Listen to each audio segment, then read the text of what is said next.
Hola, ¿qué tal? Queridos discentes de la Academia Jurídica y Asesor Alejandro del Castillo, ¿cómo están? Mucho gusto en saludarlos. Dejamos pendiente una, este, pues un temita, un subtema de lo de derechos humanos. Dejamos pendiente con la opinión consultiva OC 1803 de la Corte Interamericana de Derechos Humanos. Entonces, en esta grabación, que pretendo que sea muy, pero muy breve, vamos a presentar, voy a presentarles esta parte de la que quedó ahí pendiente, ¿sale? Para no entrar en muchos detalles de los objetivos, bueno, sí tengo un objetivo desde luego, y es básicamente pues hacerles esta exposición, realmente eso me quiero ceñir, de los contenidos. De hecho, son 4 contenidos principales de esta opinión consultiva, la 1803, ¿sale? Miren, básicamente esto tuvo lugar porque México, en algún momento, bueno, ese 10 de mayo del 2020, México solicitó de la Corte Interamericana de Derechos Humanos que emitiera una opinión sobre, y esta parte se las voy a leer textual, la privación del goce y ejercicio de ciertos derechos laborales a los trabajadores migrantes y su compatibilidad con la obligación de los estados americanos de garantizar los principios de igualdad jurídica, no discriminación y protección igualitaria y efectiva de la ley consagrados en instrumentos internacionales de protección a los derechos humanos, así como la subordinación o condicionamiento de la observancia de obligaciones impuestas por el derecho internacional de los derechos humanos, incluidas aquellas oponibles erga omnes, frente a la consecución de ciertos objetivos de política interna de un Estado americano. Y aparte de eso, también se pidió esa consulta sobre los principios de igualdad jurídica, no discriminación, protección igualitaria, en el contexto del desarrollo, del desarrollo que tiene que darse de manera progresiva del derecho internacional de los derechos humanos y su codificación. Entonces, básicamente eso es lo que se solicitó. Eh,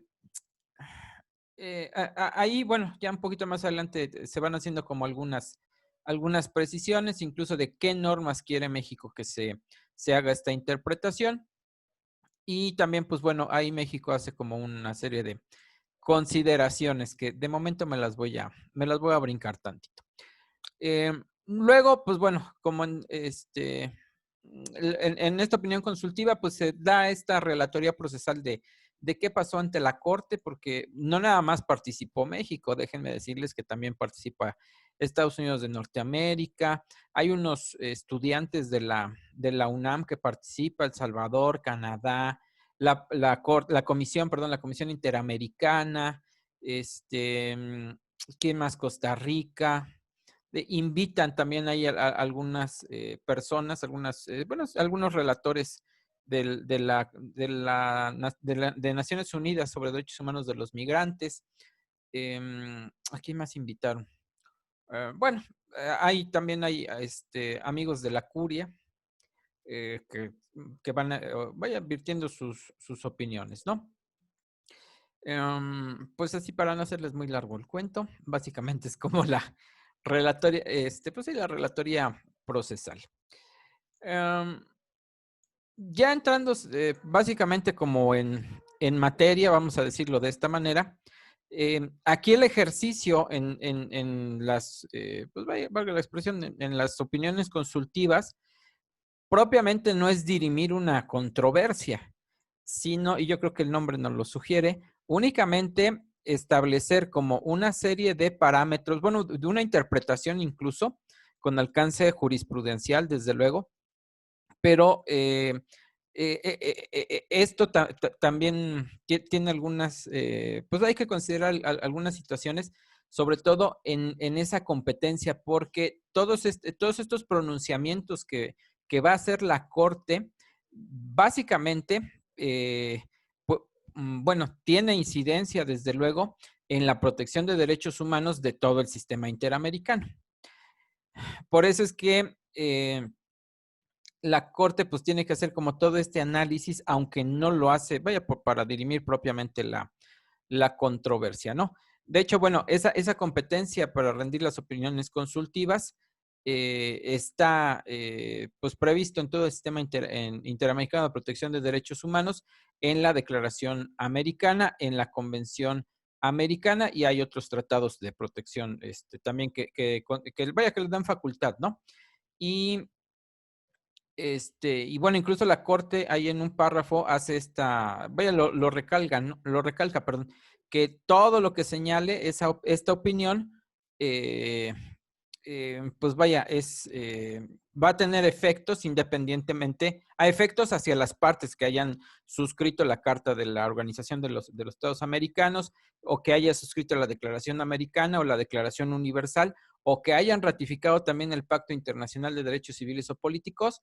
Les va a cobrar vigencia o aplicación. Bueno, para no ahondar mucho en la función consultiva, bueno, en esa función consultiva yo creo que lo podríamos dejar hasta ahí esta función.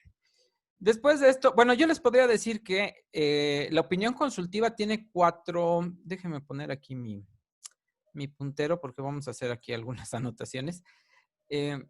Hay 4 grandes temas en esta opinión consultiva.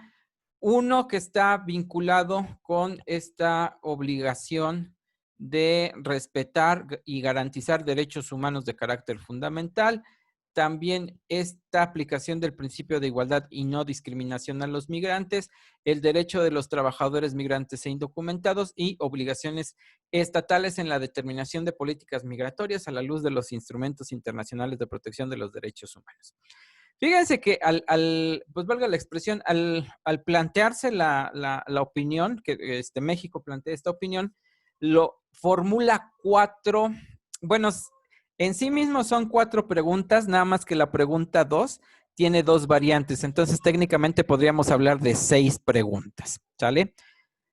Que básicamente, bueno, a la hora de resolver la opinión consultiva, lo que hace la Corte es agruparlas en estos 4 tópicos. Vamos a decirlo de esta manera, ¿sale? Yo para efectos incluso de bueno, y la secuencia en que lo resuelve la Corte, pues es, bueno, no es que lo resuelva, bueno, sí, el orden en que hace su opinión la Corte es básicamente que les acabo de establecer. Yo para efectos de presentación, de ir abreviando ahí como algunos temas, porque la verdad es que sí está, bueno, propiamente no es que esté dense el documento, pero sí hay muchas cosas que creo que no vale la pena que lo comentemos. Entonces, yo lo que les voy a presentar es, y vámonos al primer punto, la pregunta. Sobre estos 4 tópicos que ya hace ratito les planteé, lo que quiero formularles entonces es, ¿cuál es el tópico general? ¿Qué preguntas están aquí inmersas? Y describirles, bueno, cuál es la opinión final de la Corte y platicar algunas cosas que, insisto, creo que son como importantes. Entonces, miren, dentro de esta obligación de respeto, bueno, el primer tema es obligación de respetar y garantizar se me puso aquí la barrita esta de navegación. A ver, obligación de respetar y garantizar los derechos humanos y carácter fundamental del principio de igualdad y no discriminación, ¿sale? Yo plantearía, y me parece importante que tengamos al principio la pregunta, ¿qué es lo que preguntó México? ¿Qué carácter tienen hoy el principio de no discriminación y el derecho a la protección igualitaria y efectiva de la ley en la jerarquía normativa que establece el derecho internacional general? Y en este contexto, pueden considerarse como expresión de normas de jus cogens, perdón.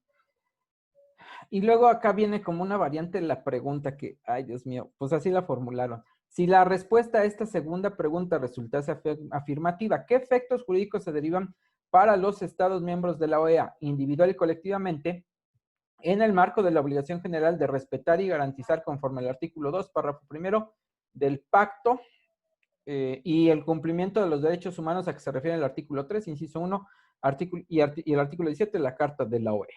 Que la verdad es una pregunta, pues está compuesta incluso, ¿no? Y bueno, hasta si lo quieren ver de condición, porque pues depende de lo que se pronuncie, vendrá estas dos partes. Miren, estas obligaciones de respetar y garantizar devienen del artículo 1 de la Convención Americana, del artículo 2 del Pacto Internacional de Derechos Civiles y Políticos. Yo creo, bueno, nada más los voy a enunciar porque no veo necesidad de, como de, bueno, solamente para tener el referente. Y en lo que respecta al principio de igualdad y no discriminación, el análisis se hace a la luz del artículo 3.1 y el 17 de la Carta de la OEA, también el 24 de la Convención Americana, el 2 de la Declaración Americana, el artículo 2 de la Declaración Americana, el artículo 26 del Pacto Internacional de Derechos Civiles y Políticos y del artículo 21 de la Declaración Universal de los Derechos Humanos. Bueno, a partir de esto, como la idea principal que yo podría rescatar o bueno, no yo, sino la idea principal que rescata la opinión consultiva en torno al, a esta igualdad, la podríamos dejar como resumida en que hay muchos instrumentos internacionales, igual hay jurisprudencia internacional, donde, pues vaya, es como uniforme el criterio de establecer que los estados, todos, tienen obligación de respetar y garantizar derechos fundamentales. Y esto los lleva, o vaya, esto los orilla, los condiciona a, pues vaya, a hacer toda una serie de adaptación o de, de adoptar medidas eh, de carácter positivo para evitar pues que haya una limitación o que se conculque un derecho fundamental o suprimir o restringir alguno de ellos. Bueno, como partiendo de esta premisa de respetar y garantizar derechos humanos, la opinión consultiva hace incluso unas definiciones sobre la no discriminación y la igualdad de la ley, ¿no?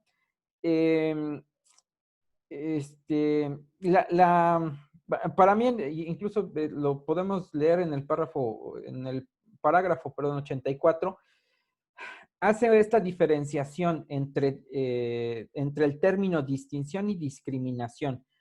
Aquí, o bueno, para efectos, y de hecho esto se arrastra, también yo lo he leído en algunos textos nacionales, cuando se habla de distinción es para hacerse, ambos términos te hacen referencia como a una selección, ¿no?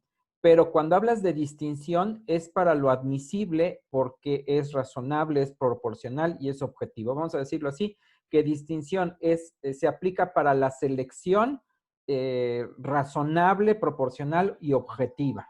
Porque de todas maneras sí tienes que hacer alguna diferenciación. Entonces, bueno, distinción es seleccionar como con criterios adecuados. Discriminar, aquí igual que haría referencia a una selección, se utiliza con referencia a lo que no es admisible y lo que eventualmente podría ser una violación de derechos humanos.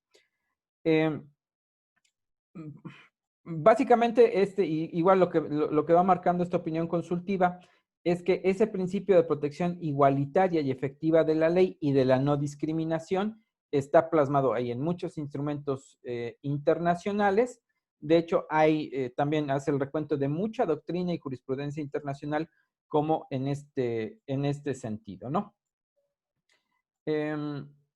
Yo aquí, y bueno, va haciendo como esta reseña de diversos documentos internacionales, incluso va haciendo la transcripción de ellos, pero el punto aquí es que los estados siempre, bueno, al final nos remite como la misma idea, los estados deben respetar y garantizar los derechos humanos a la luz del principio general y básico de la igualdad y no discriminación, y los tratamientos discriminatorios respecto a la protección y ejercicio de los derechos humanos van a generar una responsabilidad internacional de los estados, ¿sale? Igual para no alargar mucho la grabación, yo creo que esta pregunta se puede contestar bajo estos, incluso son parte de las opiniones ya al final, que sería como en una sentencia los resolutivos. Aquí en la opinión propiamente es estas dos ideas, ¿no?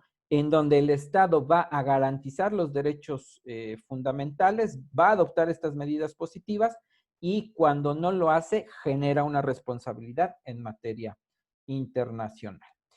Bueno, aquí quiero hacer un corte de ideas porque prácticamente son como los dos puntos torales en este primer apartado relativo a esta obligación de respetar y garantizar. Bueno, posterior a ello, queridos discentes, va el otro rubro que es la aplicación del principio de igualdad y no discriminación a los migrantes. Propiamente, esto es contestar la pregunta 1.2.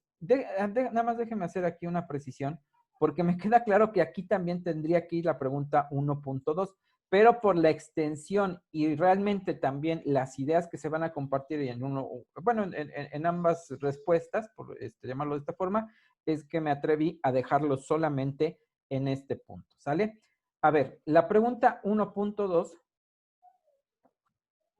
perdón, formula este interrogante. Los artículos 2, párrafo primero de la Declaración Universal y 2 de la Declaración Americana y artículos 2 y 26 del Pacto Internacional de Derechos Civiles y Políticos, así como el 1 y 24 de la Convención Americana. La pregunta es, ¿deben interpretarse en el sentido de que la legal estancia de las personas en el territorio de un Estado americano es condición necesaria para que dicho Estado respete y garantice los derechos y libertades reconocidos en dichas disposiciones a personas sujetas a su jurisdicción? Acá yo creo que uno de los términos clave, si me permiten, es este de la legal estancia, ¿sale? Porque básicamente, y partiendo también y reconociendo incluso la Corte Interamericana que, bueno, la migración es un fenómeno pues ligado al hombre, incluso, bueno, la migración en nuestro continente, pues se da a los Estados Unidos de Norteamérica y también es como un dato por todos conocido que la migración va de países en donde sus situaciones socioeconómicas no son tan buenas. Generalmente puede haber como conflictos armados, conflictos sociales, guerrillas. Bueno, la situación no está linda. Y todas estas circunstancias de una u otra manera hacen caer a los migrantes en una evidente situación de vulnerabilidad como sujetos de derechos humanos. Esto evidentemente es en relación a una persona que no es migrante, o sea, una persona que es residente, ¿no? De hecho, por ahí se pronuncia en este párrafo 114 sobre ese respeto a la protección de los migrantes, porque la Asamblea General de las Naciones Unidas tiene por ahí una resolución, la A, diagonal RES, diagonal 56, diagonal 166, sobre esa protección de migrantes, ¿no? Y sobre todo preocupándose como por estas, pues vaya haciendo la reflexión de estas condiciones que no les son favorables a las personas que van, pues realmente migran por conseguir una mejor perspectiva de vida, ¿no? Bueno, aunado a esto, bueno, bajo este escenario, la Corte opina que pues los estados no pueden discriminar o tolerar situaciones discriminatorias en perjuicio de los migrantes, pero sí pueden dar un trato distinto a migrantes documentados con respecto de los migrantes indocumentados o entre migrantes y nacionales, pero está condicionado. Tiene que ser una diferencia razonable, objetiva, proporcional y que no exista lesión a los derechos humanos. Ahí incluso nos maneja un ejemplo, ¿no? En el cual se pueden efectuar esas distinciones entre las personas migrantes y los nacionales, como la titularidad de algunos derechos políticos. También, bueno, reconoce la Corte en esta opinión que sí pueden establecerse mecanismos de control de ingreso, de salidas, pero igual tiene que tener el marco del respeto a la garantía del debido proceso y el respeto de la dignidad humana. Y nada más como connotación esto, recuerden que, pues vaya, el centro de los derechos humanos siempre va a ser esta dignidad. Bueno, la dignidad humana en términos generales. Y también, y bueno, son los dos, porque es también el debido proceso legal, ¿no? que se le tiene que garantizar a toda persona. Incluso la Corte hace referencia a otra opinión consultiva sobre el derecho a la información sobre la asistencia consular en el marco de las garantías del debido proceso, en donde básicamente dice que pues, no importa tu nacionalidad, no importa que estés, pues, ¿cómo decirlo? Tú como persona, el estado donde estés, tiene que velar porque un justiciable pueda hacer valer sus derechos y defender sus intereses en condiciones de igualdad procesal con otras personas, ¿no? Entonces aquí no interesaría mucho, valga la expresión, ni tu nacionalidad, incluso ni tu estatus migratorio, sencillamente te tienen que dar como esa oportunidad de, perdón por como lo voy a decir, pero esa oportunidad de defenderte y desplegar tu defensa, te la tienen que, te la deben de permitir, ¿no? Bueno, entonces, y esto es parte de las garantías mínimas, insisto, a nacionales y migrantes incluso, ¿no? Y esto, insistiré en la idea, con independencia total de cuál es su estatus migratorio, así tal cual, ¿sale? Bueno, en conclusión de estas ideas, entonces, en la opinión, les digo que esta parte de las opiniones son como los resolutivos. El principio de igualdad y no discriminación posee un carácter fundamental para la salvaguarda de los derechos humanos, tanto en el derecho nacional internacional como en el interno. El principio fundamental de igualdad y no discriminación forma parte del derecho internacional general en cuanto es aplicable a todo el Estado, independientemente de que sea parte o no de determinado tratado internacional. En la actual etapa de la evolución del derecho internacional, el principio fundamental de igualdad y no discriminación ha ingresado al dominio del jus cogens. Y el principio fundamental de igualdad y no discriminación, revestido con el carácter imperativo, acarrea obligaciones erga omnes de protección que vincula a todos los estados y genera efectos con respecto a tercero, inclusive particulares. Bueno, el tercer tema básicamente son estos derechos de los trabajadores migrantes indocumentados, ¿no? Aquí acá se formulan dos preguntas al respecto, porque ya aquí serían la 2.2 y la 1.1, ¿no? Entonces, en la 1.1, enuncio las dos y vamos haciendo el desglose.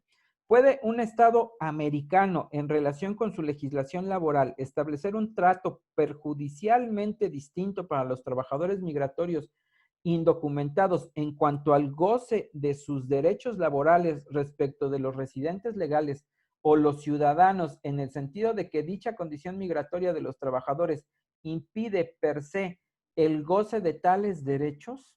Ahí está, yo no sé cómo la formularon. Bueno, sí la formularon. Pues evidentemente esto se debería de contestar que no, pero bueno, vamos a ver la justificación del no, ¿no? Y la otra, que ya correspondería al 2.2, puede considerarse que la privación de uno o más derechos laborales, tomando como fundamento de tal privación la condición indocumentada de un trabajador migratorio, es compatible con los deberes de un Estado americano de garantizar la no discriminación y la protección igualitaria y efectiva que la ley impone a las disposiciones mencionadas. En el cuerpo de la opinión consultiva, pues bueno, ya se habría por ahí señalado. Incluso hay un glosario en donde se define al migrante como una persona que vaya a realizar o que realice o haya realizado una actividad remunerada en un estado del cual no es nacional. De hecho, hace referencia a la Convención Internacional sobre la Protección de Derechos de los Trabajadores Migratorios y de sus familias, ¿no? Y así define al trabajador migrante. De hecho, estos trabajadores migrantes, y hay como una división porque hay el migrante que está documentado en una situación regular y hay otros que están en situación irregular o que no reúnen condiciones, no cumplen con las condiciones que sí tendría un documentado. Básicamente no hay una autorización para el ingreso, la permanencia y el ejercicio de una actividad remunerada. Entonces, ya planteada como esta definición, se reconoce que los trabajadores migrantes no se les reconoce debidamente en todas partes y incluso los indocumentados, pues pueden ser pues condicionados a trabajos menos favorables que otros trabajadores, ¿no? De hecho, esto podría eventualmente ocasionar en un estado que las empresas busquen a esta mano de obra porque es más barata y esto de alguna manera incluso podría caer en una especie de práctica desleal, ¿no? Eh, los derechos los derechos laborales, que es como lo que nos ha distraído últimamente, pues surge necesariamente de la condición de trabajador, entendida en su sentido más amplio, y toda persona que vaya a realizar una actividad remunerada, pues bueno, adquiere ya nada más por este hecho la condición de ser trabajador y los derechos inherentes a esa condición. El derecho del trabajo, pues, y esto, bueno, no quiero abundar, pero básicamente sabemos que está regulado a nivel nacional y también internacional, cuida a los trabajadores, regula esos derechos tanto de empleado como de empleador y aquí no hay una distinción socioeconómica, vaya por ninguna parte, ¿sale? Ahora, en la opinión consultiva se establece que la calidad migratoria no puede constituir una justificación para privarle a un trabajador del goce de sus derechos humanos y estarían incluidos estos de carácter laboral. Ahora, si bien es cierto, un Estado y un particular en un Estado no tiene una obligación de darle un trabajo a un migrante, perdón, indocumentado, sí tienen que protegerlos, porque estos trabajadores, pues son contratados para desarrollar una actividad y en automático, de inmediato, dice incluso la opinión consultiva, van a ser titulares, se convierten en titulares de esos derechos laborales, y no hay posibilidad de discriminarlos. O sea, no hay como una causa razonable para decir ustedes no se le puede discriminar por esta situación irregular. Eh, Déjenme, bueno, acá después viene la consideración como de la fuente de regulación de si esto viene de derecho público o de derecho privado, pero yo creo que esto lo podemos brincar un poquito, ¿no? Luego hace referencia incluso que este criterio se ha adoptado también en la Corte Europea de Derechos Humanos, el Comité de Derechos Humanos de las Naciones Unidas también se ha pronunciado respecto a como a esta idea, ¿no? Básicamente podríamos decir que esta obligación que tienen los estados de respetar y garantizar los derechos humanos laborales de todos los trabajadores se hace extensiva a los nacionales y a los extranjeros y no se podría tolerar situaciones de discriminación en su perjuicio independientemente de que estén, vaya así que tengan un estatus, lo voy a decir así, regular o irregular. Básicamente, estas serían como las principales ideas, ¿no? Entonces, como en conclusión, porque aquí tendríamos que desglosar, o bueno, vamos viendo estos 5 puntos. Entonces, la obligación general de respetar y garantizar los derechos humanos vincula a los estados independientemente de cualquier circunstancia o de consideración, inclusive del estatus migratorio de las personas. El derecho al debido proceso debe ser reconocido en el marco de las garantías mínimas que se deben brindar a todo migrante independientemente de su estatus migratorios. El amplio alcance de la intangibilidad del debido proceso comprende todas las materias, todas las personas sin discriminación alguna. Que la calidad migratoria de una persona no puede constituir una justificación para privarla del goce de ejercicio de sus derechos humanos, entre ellos los de carácter laboral. Ya lo demás ya... Bueno, a ver, el migrante al asumir una relación de trabajo adquiere derechos por ser trabajador que deben ser reconocidos y garantizados independientemente de su situación regular o irregular en el estado de empleo.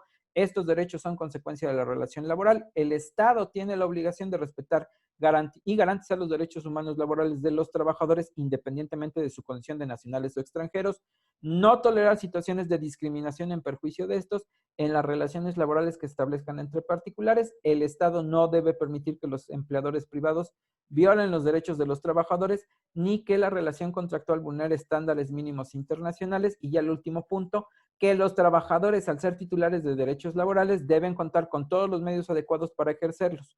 Los trabajadores migrantes indocumentados poseen los mismos derechos laborales que corresponden a los demás trabajadores del estado de empleo, y este último debe tomar todas las medidas necesarias para que así se reconozca y se cumpla en la práctica. Bueno, déjenme tomar tantita agua. El cuarto tema, queridos discentes, y ya con esto vamos a ir cerrando, son estas obligaciones estatales en determinación de las políticas migratorias a la luz de los instrumentos internacionales de protección de derechos humanos. La pregunta concreta aquí es: ¿cuál sería la validez de la interpretación por parte de un Estado americano en el sentido de subordinar o condicionar de cualquier forma la observancia de derechos humanos fundamentales, incluyendo el derecho a la igualdad ante la ley y a la igualdad y efectiva protección de la misma sin discriminación, a la consecución de objetivos de política migratoria contenidos en sus leyes, independientemente de la jerarquía que el derecho interno atribuye a tales leyes, frente a las obligaciones internacionales derivadas del Pacto Internacional de Derechos Civiles y Políticos y de otras obligaciones del derecho internacional de los derechos humanos oponibles erga omnes? A ver, básicamente lo que preguntaron aquí es, el Estado mexicano puede colocar una política migratoria, o bueno, más bien, ¿cuál es el parámetro de formar la política migratoria para proteger estos derechos humanos cuando, pues vaya, va a ser como todo este diseño, ¿no? No tan, bueno, es diseño legislativo, claro, pero también de muchísimas instituciones. Vaya, que van pues vaya, que van a materializar esta política, ¿no? Aquí lo que hace la Corte al pronunciarse, básicamente retoma pues las interpretaciones, sobre todo del Pacto Internacional de Derechos Civiles y Políticos, y aquí parte que la política migratoria, pues vaya, es un universo, ¿no? Donde tienen que verse entrada, salida y permanencia de los extranjeros y también entrada, salida y permanencia de la población nacional, ¿no?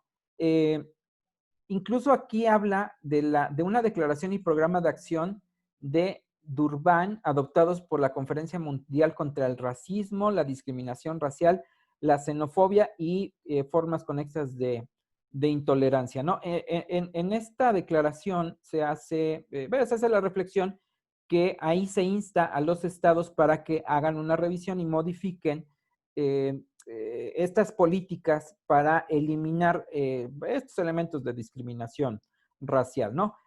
A propósito de esto, lo que considera el tribunal hace referencia a un artículo 27 también de la Convención de Viena sobre los tratados internacionales, donde se establece que un Estado no puede invocar disposiciones de derecho interno como justificación para incumplir un tratado.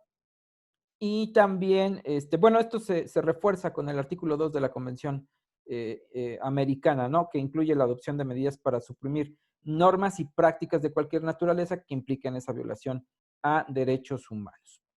Bueno, aquí, y como la opinión consultiva, pues es relacionada con cosas, con aspectos jurídicos de la migración, ahí lo que establece es que hay licitud, es lícito que el Estado establezca medidas para ese ingreso, permanencia o salida de migrantes, incluso en esta vertiente de desempeñarse como trabajadores en algún sector de la producción. Pero tiene que ser acorde con esas medidas de protección de derechos humanos y en particular las que ya hemos platicado sobre los trabajadores. Entonces, sí se pueden tomar diversas medidas para otorgar o negar permisos de trabajo o para permitir la estadía a ciertas personas para algunas labores específicas, pero también está esta obligación de establecerse mecanismos para que no se haga con discriminación y atendiendo a las características de la actividad productiva y la capacidad de las personas, ¿no? Porque aquí se garantizaría esa vida digna al trabajador migrante, se le protege de esa situación de vulnerabilidad e inseguridad en la que, parte de eso de que podría estar ahí, y así se organiza el proceso de producción local o internacional.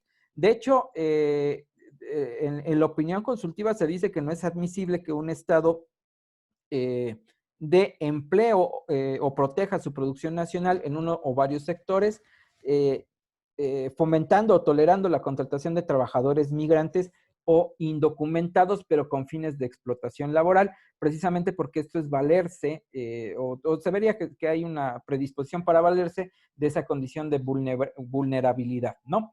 Bueno, ¿qué concluye? También ya para hacerlo cortito, porque estas consideraciones como que van siendo repetitivas, que podríamos colocar en esta última parte de su opinión.